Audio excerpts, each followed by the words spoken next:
Hello friends, in the series on the income tax cases, today we will discuss an issue which is based on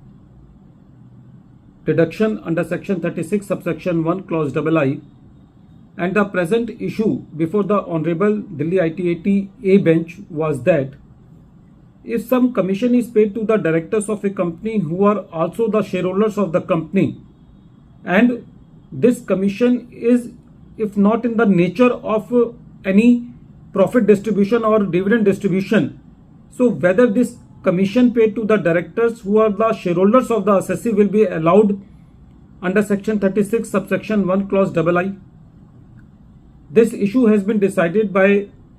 the tribunal in the case of Deputy Commissioner of Income Tax versus Abro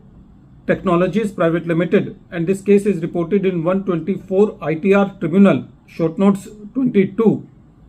and the date of the judgment is 25th February 2020. In the present case, the assessment year is related to assessment year 12-13, and the assessee is in the business of manufacturing of sophisticated dynamic balancing equipment.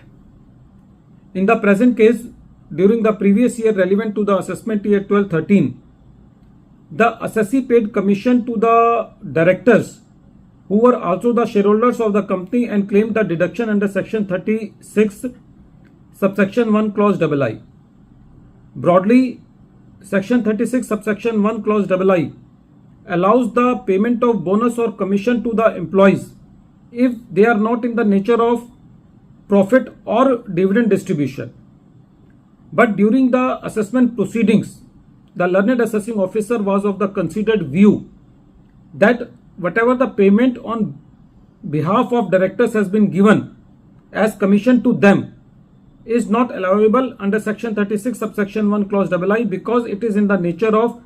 profit distribution or dividend. It was the submission of the assessee before the AO that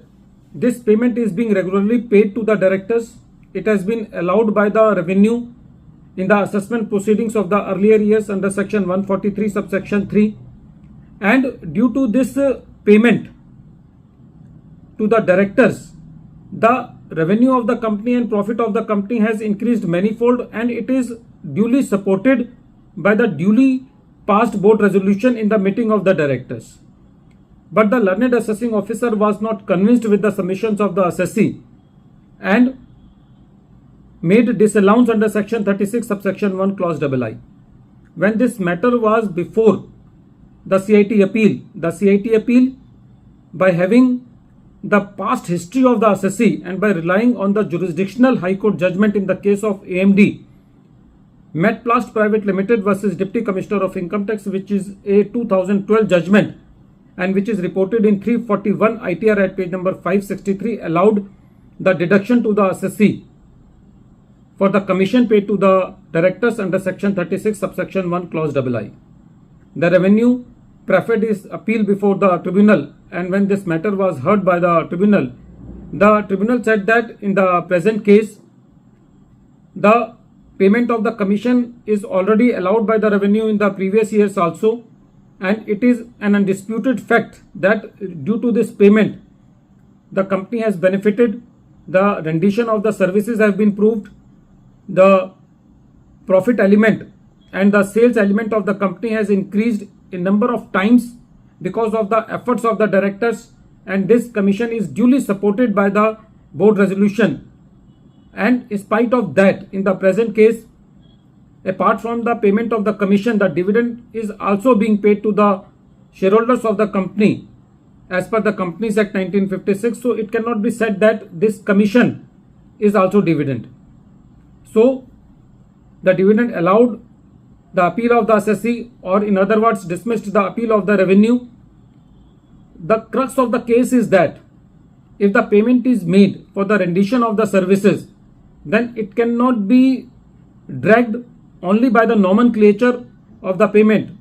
For example, in the present case, the payment has been made as commission. So the learned assessing officer was tempted away by the nomenclature of the payment, that is commission, and he tried to disallow it under section 36 subsection 1 clause II, without going into the facts of the case and the past history of the assessee. At the end of this video, once again I am repeating the name of the case. The name of the case is Deputy Commissioner of Income Tax versus Abro Technologies Private Limited, and this case is reported in 124 ITR Tribunal Short Notes, Delhi A Bench, and the date of the judgment is 25th February 2020. Thank you, friends.